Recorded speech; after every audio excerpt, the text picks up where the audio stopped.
ఈరోజు ఆరాధనకు సిద్ధపరచబడిన వాక్యము పిల్లరా, మనం ప్రతిరోజు ఎన్ని బోర్ల గురించి విన్నాం? ఇప్పటికి ఆరో బోర్ గురించి ఈరోజు విందాం. పరిశుద్ధ గ్రంథాన్ని తెరిచి ప్రకటన గ్రంథం 9వ అధ్యాయం 13 నుంచి 21వ వచనం వరకు ఎవరైనా చదవండి. ప్రకటన గ్రంథం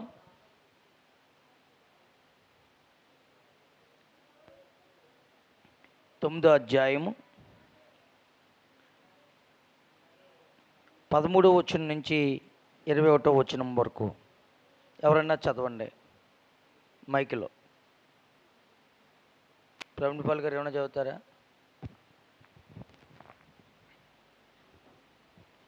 ఆరవ దూత బోర ఊదినప్పుడు దేవుని ఎదుట ఉన్న సువర్ణ బలిపీఠం యొక్క కొమ్ముల నుండి ఒక స్వరము ఎఫ్రటీసు అను మహానది యొద్ద బంధింపబడి ఉన్న 4 దూతలను వదిలిపెట్టుమని బోర పట్టుకొని ఉన్న ఆ 6వ దూతలతో చెప్పుట వింటిని. మనుష్యులలో 3వ భాగమును సంహరించవలనని అదే సంవత్సరమున, అదే నెలలో, అదే దినమున, అదే గంటకు సిద్ధపరచబడిన ఆ 4 దూతలు వదిలిపెట్టబడి గుర్రపు రౌతుల సైన్యముల లెక్క 20 కోట్లు, వారి లెక్క ఎంత అని వింటిని.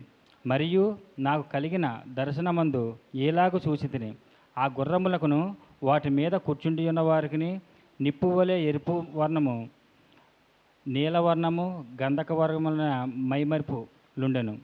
గుర్రముల తలలు సింహపు తలలు వంటివి. వాటి నోళ్ళలో నుండి అగ్నిదోమ గంధకములు బయలువెడలి ఉండెను. ఈ 3 దెబ్బల చేత, అనగా వీటి నోళ్లలో నుండి బయలువెడలి ఉన్న అగ్నిదోమ గంధకముల చేత మనుషుల్లో 3వ భాగము చంపబడెను. ఆ గుర్రముల బలము వాటి నోళ్ల యందును వాటి తోకల యందును ఉన్నది. ఎందుకనగా వాటి తోకలు పాముల వలె ఉండి తలలు కలిగినందున వాటి చేత అవి హాని చేయును. ఈ దెబ్బల చేత సావక మిగిలిన జనులు దయ్యములను చూడును, వినును. నడువను శక్తి లేనివై బంగారు, వెండి, కంచురాయి కర్రలతో చేయబడిన తమ హస్తకృతములైన విగ్రహములను పూజింపకుండి విడిచిపెట్టినట్లు మారుమనసు పొందవలేదు. మరియు తాము చేయుచున్న నరహత్యలను, మాయమంత్రములను, జారసత్వములను చేయకుండానట్లు వారు మారుమనసు పొందినవారు కారు. దేవుడి వాక్యం దీవించును. ఆమేన్. పిల్లరా, మంచిది. చదవబడిన వాక్యంలో 6వ దూత బోధ ఊదినప్పుడు జరిగిన సంఘటన రాయబడింది. మొదట 5 దూతలు బోధ ఊదినప్పుడు ఏం జరిగిందంటే, నెంబర్ 1, భూమి మీద పచ్చదనం కలిగిన చెట్లు, పచ్చని మొక్కలన్నీ 3వ భాగం నాశనమైనట్లుగా దేవుని వాక్యం చదివిస్తూ ఉంది. 2వ బోర ఊదినప్పుడు ఏం జరిగింది? సముద్రంలో 3వ భాగం నాశనం అయినట్లుగా దేవుని లేఖనం చదివిస్తూ ఉంది. 3వ బోర ఊదినప్పుడు నదులు, జలములు, పిల్లర కాలువలు అన్నీ కూడా చేదైపోయి 3వ భాగం దెబ్బ అయినట్లుగా వాక్యం చదివిస్తూ ఉంది. 4వ దూత బోర ఊదినప్పుడు ఆకాశంలో సూర్యచంద్ర నక్షత్రాలు 4వ భాగం దెబ్బ అయినట్లుగా పిల్లర మనకు దేవుని లేఖనం చదివిస్తూ ఉంది. 5వ దూత బోర ఊదినప్పుడు పిల్లర దురాత్మలతో మనుషులని బాధించడం వల్ల మనుషులు మరణాన్ని వెతుకుతారు, కానీ మరణం వారికి దూరం అవుతుందని మనం చూసాం. ఇప్పుడు 6వ దూత బోర ఊదినప్పుడు జరిగిన సంఘటన ఏంటంటే, బంగారుపు బలిపీఠం మాట్లాడుతూ ఉంది. కొమ్ముల్లో నుంచి ఒక స్వరం పడుతుంది. బలిపీఠం మాట్లాడడం ఏంటండి అని ఇప్పుడు యవనస్తులకి పిల్లరా కొద్దిగా ఆశ్చర్యం అవ్వచ్చు. బలిపీఠం మాట్లాడడం ఏంటండి పాస్టర్ గారు అనొచ్చు. ఓ మాట చెప్పనా అండి, ఇప్పుడు రోబోలు మాట్లాడుతున్నాయి. రోబోలు మనం చెప్పినవి వింటున్నాయి. పిల్లరా ఎక్కడో ఫోను మనం చూస్తున్నాం, వైర్ లేదు, ఏమీ లేదు, ఎక్కడో మాట్లాడుతుంటే మనం ఇక్కడ వింటూ ఉన్నాం. మానవుడికి ఏమొచ్చింది చెప్పండి? ఇంత జ్ఞానం వచ్చింది. ఇంకో మాట చెప్పనండి, రోబోలు మాట్లాడుతున్నాయి, రోబోలు సూసైడ్ కూడా చేసుకుంటున్నాయి. సూసైడ్ అంటే ఏంటి? ఆత్మహత్య. ఎవరు చేసుకుంటున్నారట? మనుషులు చేసుకుంటున్నారంటే వేరే విషయం. ఇప్పుడు ఎవరు చేసుకుంటున్నారట? రోబో సూసైడ్ అని గూగుల్లో కొడితే దాని సమాచారం వస్తుంది. రోబోలు చాలా దిక్కున పని చేయడానికి వాడుతున్నారు. హోటల్లో సర్వే చేయడానికి కొన్ని దేశాల్లో ఎక్కువ ఏం వాడుతున్నారు చెప్పండి? రోబోలను వాడుతున్నారు. ఇల్లు తుట్టడానికి కొన్నింటిల్లో రోబోలను వాడుతున్నారు. నేను ఒకసారి ఫేస్బుక్లో ఒకటి చూశాను. ఏం చూశాను అంటే రోబో ప్లాస్టింగ్ చేస్తుంది. ఏం చేస్తుంది? రోబో ప్లాస్టింగ్ మామూలుగా చేయట్లేదు. ఈ గోడ ఉందనుకోండి, ఇలాగ దాంతో మిషన్తో ఆడించేస్తుంది. ఒక చెక్క బల్ల మనోడి చెక్క ఎంత ఉంటుంది, తాపిస్తే ఎంత ఉంటుంది. కానీ ఇప్పుడు ఏమైంది ఏం బిడ్డారా, అది అలాగా పెద్ద రౌండ్గా ఉంటుంది, దాన్ని పట్టుకుని ఇలా అలా చేస్తుంది. మన మనుషులు ఓ 15 రోజులు ప్లాస్టింగ్ చేశారని కాదు, ఒక రోజులో చేసి పారేస్తుంది. ఇలా రోబోలు ప్రియమైన దినాల్లో కోతకు వస్తున్నాయి, రోబోలు నాట్లు నాటుతున్నాయి. రానున్న దినాల్లో రోబో వర్క్ ఎక్కువ ఉంటుంది. ఇలా రోబో ఏం చేస్తుందటండి, సూసైడ్ కూడా చేసుకుంటుందంట. ఓ రోబో సూసైడ్ చేసుకుంది. ఎలాగా అంటే, ఎందుకు చేసుకుంది అంటే, మనుషులు ఎందుకు చచ్చిపోవాలనుకుంటారు? మనిషి ఎందుకు చచ్చిపోవాలంటారంటే, బడ్డీని ఎక్కువై, భారం ఎక్కువై. ఏదైనా సరే కుటుంబం నడవడక, అది కుటుంబంలో ప్రియులరా కొద్దిగా భారం ఎక్కువైపోయింది అనుకోండి, అది ఏ భారం, ఆర్థిక భారం కావచ్చు, పని భారం కావచ్చు, ఏదో బతుకు చచ్చినా బాగుండు అనుకోరా? అలాగే రోబో చావడానికి గల కారణం ఏంటంటే, చనిపోవాలనుకోవడానికి కారణం ఏంటంటే ప్రియమైన బిళ్ళరా, రోబో అట వర్క్ 8 గంటలు పని చేయడానికి డిజైన్ చేయబడిందంట. ఎన్ని గంటలండి? 8 గంటలు. కానీ దాని యొక్క ఓనర్ ఎన్ని గంటలు చేస్తున్నాడు? 16 గంటలు చేయించుకుంటున్నాడట. అందుకే రోబో కింద ఫ్లోర్లోనే పని చేయడానికి డిజైన్ చేయబడిందంట. అది హోటల్లో 5 ఫ్లోర్లో కూడా రోబోతో ఏం చేయించుకుంటున్నాడట. ఇలా కొన్నాళ్ళు చూసిన తర్వాత రోబో ఇసుకుపోయి ఏం చేసిందంట, తన వైర్లు దానే పీకేసుకొని, ఆత్మ ఉండదు కానీ అలా ఏం చేస్తాడు, అది మాట్లాడుతుంది. ఆత్మ లేకుండా అలా మాట్లాడుతుంది. పిల్లలు మనం చెప్పింది వింటుంది, మనం చెప్పిన పని చేస్తుంది. ఆత్మ లేకుండా అలా చేస్తుంది.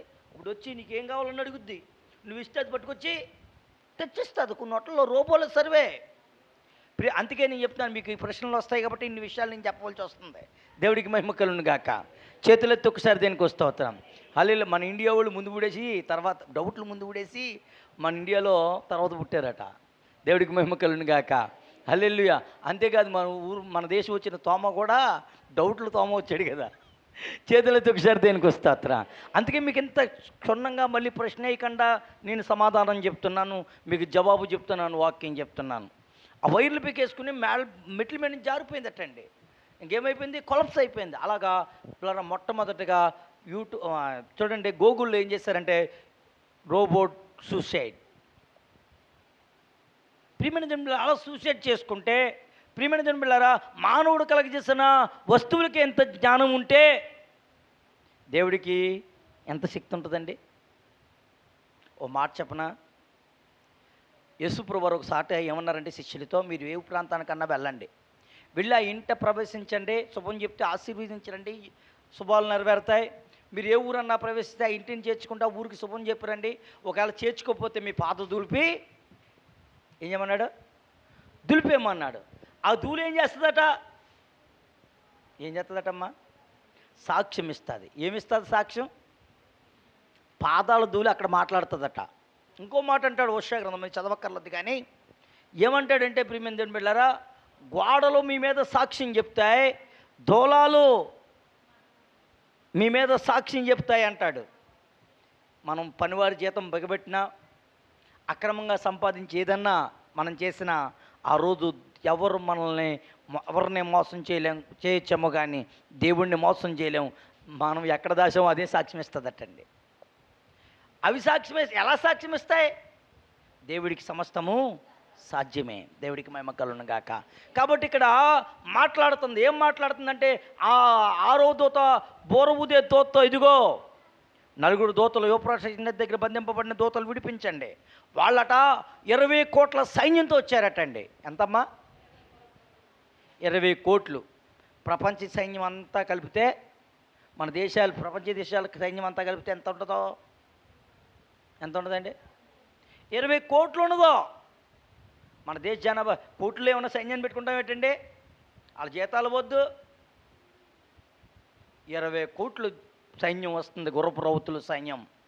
పిల్లలు ఆ సైన్యం వచ్చి ఏం చేస్తుందంటే, ఇన్నాళ్ళ సృష్టి మీద, పిల్లల సూర్య నక్షత్రాల మీద, జలాల మీద, ప్రియమైన పిల్లల నష్టం కలిగింది. కానీ ఆయా నష్టాలు కొంతమంది చచ్చిపోతారు, వాస్తవమే. అయితే అలా చచ్చిపోగా ప్రజలు చాలామంది మిగులుతారు. ఆ ప్రజల్లో 3వ భాగం చంపివేయబడతారు ఒక్కరోజే. ఎంతమంది అండి?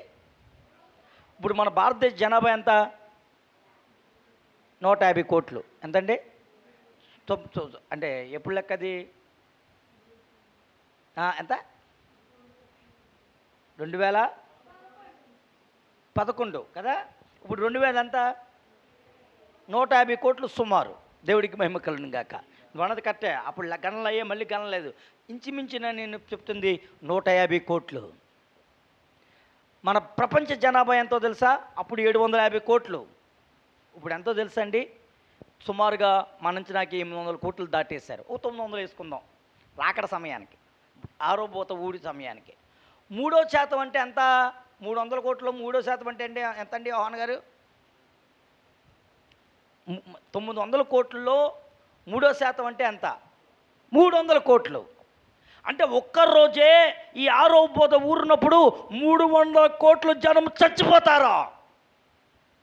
ఎంతమంది అమ్మా? అంటే మన దేశ జనాభా 150 కోట్లు అనుకున్నాను, పిల్ల పాప మొత్తం 150 కోట్లు జనం చచ్చిపోతే, దేశం అంతా ఒకసారి చచ్చిపోతే ఎలా ఉంటుంది? అలాంటి 2 దేశాల్లో ఎంతమంది ఉన్నారో అంత జనం చచ్చిపోతారండి. ఎంత భయంకరం! తలంచుకుంటేనే ఎలా ఉంటుంది? మొన్న 240 మంది విమానంలో చచ్చిపోయారు. 200 ఏదైతే విమానంలో ఉన్నవాళ్ళు, దాని మీద పడినోళ్ళు ఒక 20 మంది డాక్టర్లు, మొత్తం ఎంత అండి? మీరే చెప్పినట్టు ప్రవీణ్ గారు అన్నట్లు 280 మంది వేసుకుందాం. 280 మంది చచ్చిపోతేనే ఊరంతా మాట్లాడుకున్నారు, ఫోన్లు అన్నీ మాట్లాడుకున్నారు, ప్రతి వార్తాపత్రికలోనూ, ప్రతి ఫోన్ ఓపెన్ చేస్తే ఇదే సన్నవోసి వచ్చిందే. ఆఫ్టర్ ఆల్ అంతా 300 పీపుల్. ఎంతమంది అట్టండి? 300 కోట్ల జనాభా చచ్చిపోతే ఎంత భయంకరమో ఒకసారి ఆలోచించండి. ఎంత భయంకరమో ఒకసారి ఆలోచించండి. ఎలా జరిగినా, ఇంత నష్టం కలిగినా ప్రజలు ఏం చేయట్లేదట? దేవుడు మారు మనసు పొందడానికి అవకాశం ఇచ్చిన ప్రజలు ఎవ్వరూ మారు మనసు పొందటం లేదటండి. ప్రజలందరూ దేవుడు ఏం కోరుకుంటున్నాడు? ఆ టైంలో కూడా ప్రజలు మార్పు చెంది నా తొట్టి ఎవరన్నా చూస్తే వాళ్ళని రక్షిద్దామనుకుంటున్నాడు. దేవుడికి మహిమ కలుగును గాక. ప్రకటన గ్రంథం 16వ అధ్యాయం, ప్రకటన గ్రంథం 16వ అధ్యాయం 9-11 వచనాలు చదవండి.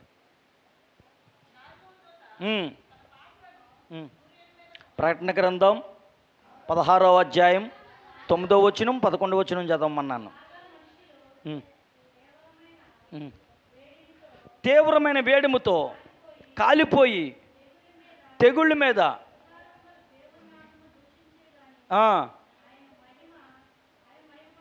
చూడండి, బాధలో తెగుళ్ళు కష్టాలు ఎక్కువైపోయినప్పుడు దేవుడిని మహింపరచలేదటండి, దేవుణ్ణి దూషించారు.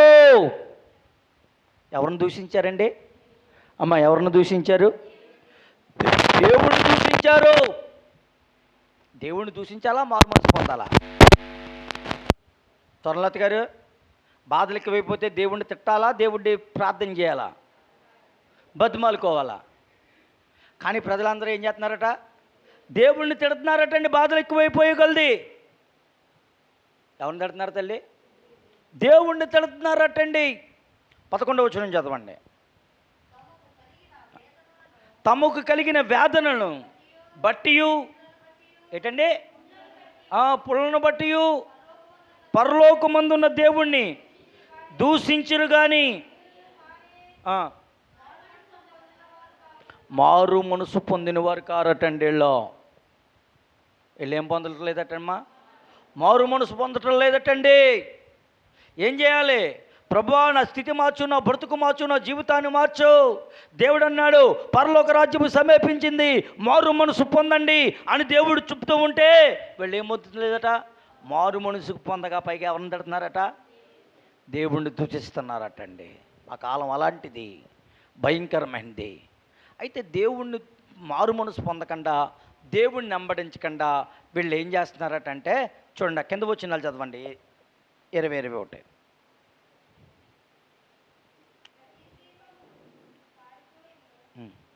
అమ్మ.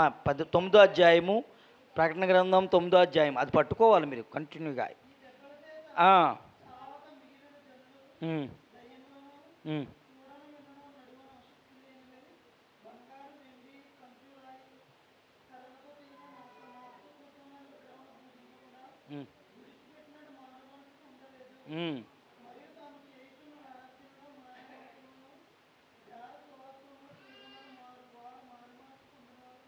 కారటండి. చాలండి. నిజంగా ప్రజలటండి మారు మనసు పొందకుండా ఇంకా ఎక్కువ ఏం చేస్తున్నారట? విగ్రహారాధన చేస్తున్నారట. అయ్యేంటట? అయ్యేం చేస్తున్నాయి? కళ్ళుండి, ఇయుండి, ఇదుండి. పిల్లరా, నేను ఈ మాట ఒకసారి యూట్యూబ్ను ఆఫ్ చేయి తల్లి. ఒకసారి యూట్యూబ్ను ఆఫ్ చేయి.